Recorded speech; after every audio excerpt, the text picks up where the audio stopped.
Hi, this is Jason with Violator Comics Collectibles coming at you with another toy review. This time we're taking a look at the Thundercats Electronic Cats Lair playset. And this is from the original Thundercats toy line from LJN Toys from 1986. So the first thing we're going to do is take a closer look at the playset.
Alright, so taking a look at the Cats Lair. So this, hands down, is probably my most favorite toy ever conceived. I had one of these when I was little, and my mom actually gave it away when she thought my brother and I weren't playing with it much anymore. So this was actually kind of like one of those goals where I always wanted to track one down. These things can sell for anywhere from $600 to $1,000 in 100% working form and complete form. This one is not complete and it is not working, but I'll explain that in a little bit. But I mean, typically you don't see these go for anything cheaper than $300 when you find them on eBay or, you know, any kind of secondary toy sale market. But I was lucky to be able to find one of these locally and very, very cheap. So essentially this was electronic. So they had actually two electronic features. So the actual head of the Cats Lair was electronic, and there's a little red button right here off to the side, which is hard to see right here. But basically you turn it on and he could shoot lasers at an enemy device, which I'll show on the side that shows you what it is.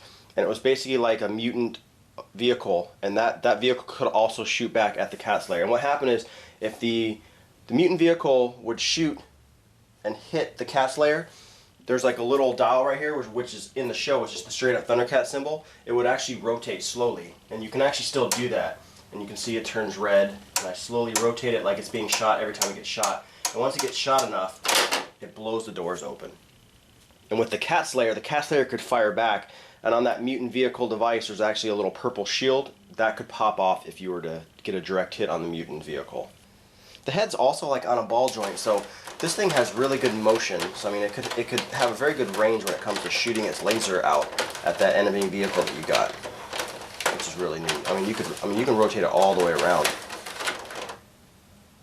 Other features on the front, so the claws would actually open up and you could have characters or like the vehicles come out. The Thunder Tank was too big to fit in there, which would have been cool, but you can't open this. I mean, you can open it up from the front like this, or as you spill into the back, there's actually a little blue lever here that you can actually pull down and actually open it up. So right here was also supposed to be a dungeon door, which this one is missing, and that would open up. And I have little like bar windows, which I'll show in a picture. And then off to the side back over here, there is actually little like a barred triangle on each side to complete the dungeon.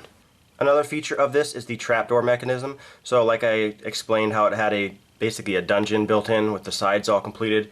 If you were playing and a bad guy got into the Cat's Lair like Jackalman, you could actually pull this little lever right here and it would spring the trap. And of course he gets caught, but the trapdoor would drop him into the dungeon.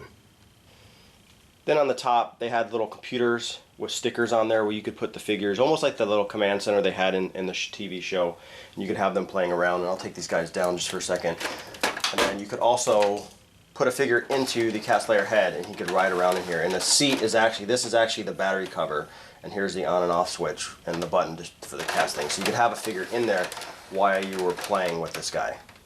And for size comparison, here we have mumm-ra's Tomb Fortress playset next to the Cat's Lair. You can see Cat's Lair is an absolute monstrosity. I mean, look at this, the size of this thing. It's huge. Mumm-ra's Tomb was the only other place that they released. And, you know, when people come to my house and they see this playset, they're like, wow, that's a really big playset. And then they look at the Cat's Lair and they're like, oh, wow. And, you know, like I said, such an iconic toy. And this, like I said, this is one of my favorite toys ever. I just loved it. I have lots of memories playing with this guy, and I'm really happy to actually have a version of it to actually display in my house. But I mean, other size comparison, we can throw a couple of toys up here. So here we have mumm-ra. We put Lion-O up by the Cat's Lair, and then we can also put Panthro down here, just so you can see how truly massive these playsets were. I mean, especially the Cat's Lair. I mean, absolutely, you know, phenomenal playset. Like I said, it's very difficult to come by one that's in mint condition, and you're going to pay for it if you do.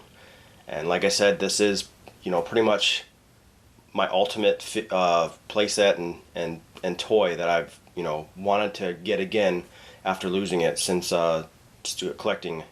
But once again, this has been Jason with Violator Comics Collectibles. Any questions or comments, leave them in the comment section below. If you like the video, hit the like button, subscribe to our YouTube channel, like us on Facebook, and I will see you guys next time.